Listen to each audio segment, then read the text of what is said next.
KP Malik ji, Bharat समाचार पर आपका बहुत स्वागत है।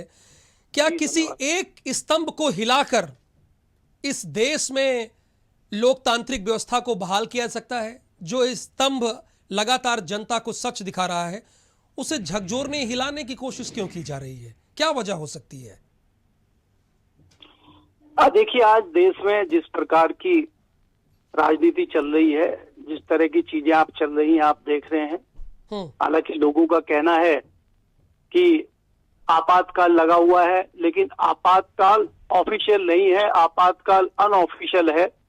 हम्म। किसी भी मीडिया कर्मी या किसी भी समाचार चैनल, समाचार पत्र के सच्चाई दिखाई देने और लिखने के बाद इस तरह की घटना की हम निंदा करते हैं और कहना चाहते हैं कि देश में जिस प्रकार से चीजें चल रही हैं, चाहे वो कोई विपक्षी दल हो, चाहे वो कोई राजनीतिक दल हो, चाहे वो संस्था हो, चाहे वो किसान हो, जिस तरह से देश में हाहाकार मचा हुआ है और सरकार उसका समाधान न करते हुए जो लोग इन कमियों को उजागर कर रहे हैं उनके ऊपर कार्रवाई कर रही है, ये बड़ी निंदनीय है। मैं पूछना चाहता हूं कि उत्तर प्रदेश में अगले साल विधानसभा के चुनाव होने हैं, तो सरकार कहीं न कहीं हड़बड़ाहट में है। जिस प्रकार के सरकार ने कोरोना का कुप्रबंधन और कोरोना में जिस प्रकार से मौतें हुई हैं और सरकार ने सीधे खड़े होकर पार्लियामेंट के राज्यसभा सदन में स्टेटमेंट दे दिया है कि पिछले जो सेकंड काल कोरोना काल का था, सेकंड जो वेव आई थी, उसमें एक भी व्यक्ति ऑक्सीजन के बगैर नहीं मरा है। तो ये बड़ा हास्यास्पद है। अगर इस तरह की चीजें मीडिया उठाता है और मीडिया के ऊपर इस तरह की कार्रवाई होती है, तो ये सरकार की मानसिकता को दर्शाता है। अब आप देखना चाहिए सरकार को कि इस प्रकार के इनकम टैक्स के छापे आज ही मारना, इस समय पे मारना, क्या बहुत बड़ा कोई घोटाला घपला इन समाचार संस्थानों में हुआ है? क्या सरकार के पास इस बात का जवाब है कि क्या एकाएक ऐसी चीज उन्होंने देख ली है कि छापे शुरू हो गए हैं? तो ये सरकार की मानसिकता को दर्शाता है इस तरह की घटना। जी बिल्कुल, लेकिन किसी भी एक स्तंभ पर इस तरह का प्रहार क्या लोकतंत्र में ठीक है? ये तो हम किस ओर बढ़ रहे हैं वो तो आप देख ही रहे हैं। जो दूसरे, हम तो कहते हैं कि हम सबसे बड़े लोकतांत्रिक देश हैं पूरे विश्व में, इस बात का हम दम भरते हैं, लेकिन एक स्तंभ को हिलाकर, मतलब अगर सच दिखाया जा रहा है। आपने देखा होगा केपी मलिक जी, कल परसों ये बयान आया कि ऑक्सीजन से कोई मौत नहीं, उसमें बता दिया गया कि स्टेट सरकार ने रिपोर्ट फाइल नहीं की, बताया नहीं, और हमने वही कंपाइल करके बता दिया। तो बजाय स्टेट को, जो स्टेट छिपा रहे हैं, आपका भी काम मॉनिटरिंग है। हमने दिखाया, आप हमारी आर्काइव में देख लीजिए, कितने लोग, हजारों लोग केपी मलिक जी बोल रहे हैं कि ऑक्सीजन से उनके पापा की, ऑक्सीजन से उनके भाई की, ऑक्सीजन से उनकी पत्नी की मौत हुई है। और उसके बाद चौथे स्तंभ को हिलाने की कोशिश की रही। पाएंगे कुछ नहीं, मिलना मिलाना कुछ नहीं है केपी मलिक जी, देखिए लेकिन देखिए माहौल देखिए खराब कर इसमें रहे हैं।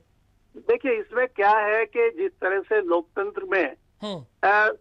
पत्रकारिता को, पत्रकारों को, मीडिया को चौथा खंबा कहा गया है। हम्म। ऐसा नहीं है कि खाली हमले चौथे स्तंभ पर ही हो रहे हैं, हमले दूसरे स्तंभों में भी हो रहे हैं, लेकिन वो आवाजें बाहर नहीं आ पा रही हैं, उनका कोई चीजें बाहर नहीं आ पा रही हैं। चाहे आप चुनाव आयोग को ले लीजिए, चाहे आप जो है न्यायालयों को ले लीजिए, तो सारी चीजें जिस प्रकार से देश में चल रही हैं वो बड़ी दुर्भाग्यपूर्ण है। मेरा कहना यह है, अगर कुछ लोग हिम्मत करके सरकार की खामियों को उजागर कर रहे हैं तो उनको सीधे सीधे ये सजा एक तरह से दी जा रही है, मुझे ऐसा लगता है। दूसरा मैं कहना चाहता हूं कि इसमें अगर आप देखेंगे, मीडिया संस्थानों को भी आप देखेंगे, तो मीडिया संस्थानों का भी कुछ इस तरह से आजकल बन गया है कि वो भी राजनीतिक दलों के साथ जैसे होली है। निष्पक्षता की कमी कहीं न कहीं हम लोगों में भी दूर दूर तक दिखाई नहीं देती है। तो इसलिए कहीं न कहीं उसके भागीदार हम लोग हो जाते हैं और उसका फायदा उठा के इस तरह के सत्तारूढ़ जो राजनीतिक दल होते हैं वो कहीं न कहीं हमला करते हैं। और अगर आप बात करें पुलिस प्रशासन की या दूसरे जितने भी सरकार के पास एजेंसीज हैं, वो एजेंसी सरकार की कठपुतली का काम करती हैं। आपको याद होगा कि न्यायालय ने भी कहा था कि सरकार की एक मुख्य एजेंसी है, उसको पिंजरे का तोता बताया था। तो ये तोता बताना कोई दर्शाता है कि किस प्रकार से ये एजेंसी सरकार के इशारे पे काम करती है। और ये कोई पहली सरकार नहीं है जिसने इस प्रकार की कार्रवाई की है। ये पिछली सरकारों में भी होता रहा है, चाहे वो राज्य सरकार हो, चाहे वो केंद्र की सरकार हो, किसी भी दल की सरकार हो, ये चलता रहता है। और ये कोई नई बात नहीं है इस तरह की चीजें। और इससे ये होगा कि मीडिया मुखर होकर उभरेगा, और मुझे लगता है कि इससे बहुत ज्यादा घबराने की आवश्यकता नहीं है। इससे तो पब्लिक को एक मैसेज गया है कि कोई समाचार पत्र या कोई पत्रकार अगर सच्चाई दिखा रहा है तो सरकार उसकी आवाज दबाने की कोशिश कर रही है, लेकिन उस समाचार पत्र की, उस समाचार चैनल की या उस पत्रकार की आवाज नहीं दबेगी, मुझे ऐसा लगता है। केपी मलिक जी, पहले की सरकारें ये कहती भी नहीं थी कि हम विश्व गुरु हैं बनने जा रहे हैं। तो विश्व गुरु के लिए तो होता है ना कि चारों स्तंभों को आप, सारी संस्थाओं को आप लेकर चलिए पूरी तरीके से, सारी संस्थाओं को आजाद कीजिए, वो काम करें पर अच्छे से, सारी चीजें सामने आए। फिर एक ही तबके को टारगेट क्यों किया जाता है?